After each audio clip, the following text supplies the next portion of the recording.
Good morning 8th class बच्चों। आज आपकी हिंदी 2 का पाठ 16 कारक पाठ का हम अभ्यास कार्य करवाएंगे आपकी हिंदी 2 की बुक में। तो पेज नंबर 106 खोलिएगा। आज की डेट डालिएगा 11/8/2021। जूम पे डाल लीजिएगा, ये क्लास वर्क डाल लीजिएगा, कोटेशन डालिएगा। मैंने यहाँ पे डाला एकाग्रता ही आत्म साक्षात्कार की कुंजी है। चिल्ड्रन, आप अपना पूरा काम ब्लू या ब्लैक जेल पेन से करेंगे, पेंसिल से नहीं करेंगे। एक्सरसाइज 1 में आइएगा।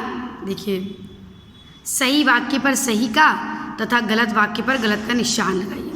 तो वाक्य में प्रयुक्त संज्ञा सर्वनाम का क्रिया के साथ संबंध बताने वाले को कारक कहते हैं। ये पहला आपका सही।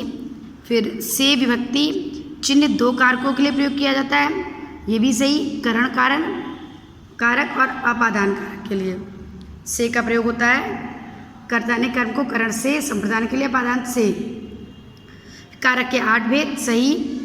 अपादान का प्रयोग अलग होने के अर्थ में किया जाता है, सही। जैसे वृक्ष से पत्ते गिरते हैं तो यहाँ पर अपादान कारक होता है, पत्ते अलग हो गए पेड़ से। में और पर अधिकरण के चिन्ह हैं, सही। अगले में आइएगा, एक्सरसाइज नंबर 2 का। इसमें दिया है रेखांकित पदों के उचित कारक पर सही का निशान लगाएं। रेखा की आंखों से पानी निकला, तो आंखों से यानी कहीं ना कहीं अलग होने का बोध, तो ये अपादान कारक, यहाँ पर टिक करिएगा अपादान कारक पर। पेड़ पर तोता बैठा है, तो किसी आधार पर यानी अधिकरण कारक, अधिकरण कारक। बच्चा दूध पी रहा है, तो दूध में बच्चा के कार्य का प्रभाव किस पर पड़ा? दूध, तो यहाँ पर दूध हो गया आपका कर्म कारक।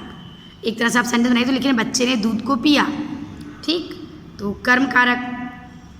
महादेवी की गाय का नाम गौरी है, तो गाय का नाम, तो यहाँ पर संबंध कारक। रामकृष्ण परमहंस काकी के बच्चों संबंध कारक में होता है। रामकृष्ण परमहंस विवेकानंद के गुरु थे, तो ये भी संबंध हुआ, तो ये भी संबंध कारक काकी के।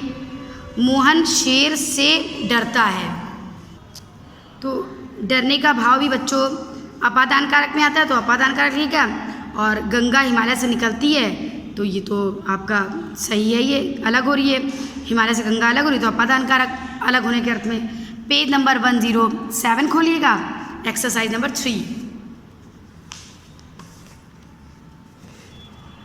रिक्त स्थानों की पूर्ति उचित विभक्ति से करिए। विभक्ति बच्चों वही कारक चिन्ह, कर्ता ने, कर्म को, करण से, ये कारक चिन्ह। तो अपनी हिंदी की किताब लाओ, यहाँ पर की लिख लीजिएगा। फिर अनुराग ने गरीब को खाना दिया, तो ने और को। सचिन गाड़ी में बैठा है, यहाँ पे में लिखिएगा। मीना अभी अभी घर से निकली, से अलग हो गई, से लगाइएगा। हेमा अपनी बहन से लिखिएगा, बहुत छोटी है। एक्सरसाइज नंबर 4 पे आइएगा। पत्ते पेड़ से गिरते हैं, इसको आपको रेखा खींचनी है, तो ये आपका अपादान कारक है, एरो बना दीजिएगा। अपादान कारक अलग हो रहा है। सचिन ने ब्रश से पेंट किया, साधन ब्रश, तो करण कारक। मोहित माँ से डरता है, तो डर में अपादान कारक होता है, तो अपादान कारक। ग्वाले ने गाय को घास दी, ये बच्चों कर्म कारक। और वह माँ को फ़ोन कर रहा है, तो ये भी आपका कर्म कारक है, इसको मिला लीजिएगा यहाँ पर। उसके बाद अनुराग गाड़ी से गया, साधन प्रयोग हो रहा है, तो साधन के लिए करण कारक, करण लगाइएगा। रामू ने कुल्हाड़ियों से लकड़ियाँ काटी, तो यहाँ पर भी कर्ता कारक तो कहीं दिया नहीं रामू ने, तो कुल्हाड़ी से। कुल्हाड़ी को आप करण कारक करेंगे। एक काम और करिएगा बच्चों कि गाड़ी से को अंडरलाइन करिए, कुल्हाड़ियों से को अंडरलाइन करिए, पेड़ से अंडरलाइन कर लीजिएगा, रेखांकित करिएगा। ब्रश से को कर लीजिएगा रेखांकित। माँ से डरता, इसको कर लीजिएगा।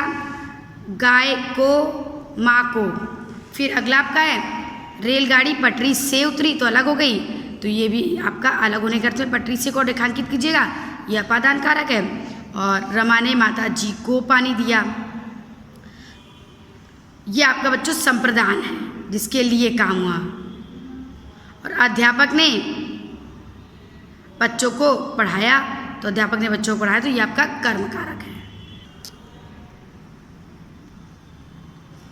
ये इस वाक्य में बच्चों कंफ्यूज ना होइएगा कि रमा ने माता जी को पानी दिया, तो को सोच करके आप सोचो कि कर्म में देने, जहाँ कुछ देने का भाव होता है वहाँ पर आपका संप्रदान कारक होता है, तो इसको संप्रदान कारक पे रेखांकित करेगा। मैं भी फोटो भेजूंगी आपको। उसके बाद आपका ये वाक्यों को शुद्ध करके लिखना है। वह ने बोला कि मैं बीमार हूँ, तो उसने बोला कि मैं बीमार हूँ। दूसरा बच्चों गलत है, इसको मत करिएगा, क्रॉस करिएगा। दिनेश गांव में जाएगा, दिनेश गांव को जाएगा। वृद्ध पुरुष खांसा तो मैं जाग गया, वृद्ध पुरुष ने खांसा तो मैं जाग गया। और मोहन ने पिता को प्रार्थना की, तो मोहन ने पिता से प्रार्थना की। इसको हम फोटो भेजें, इसको पूरा कर लीजिएगा। बाय बाय बच्चों।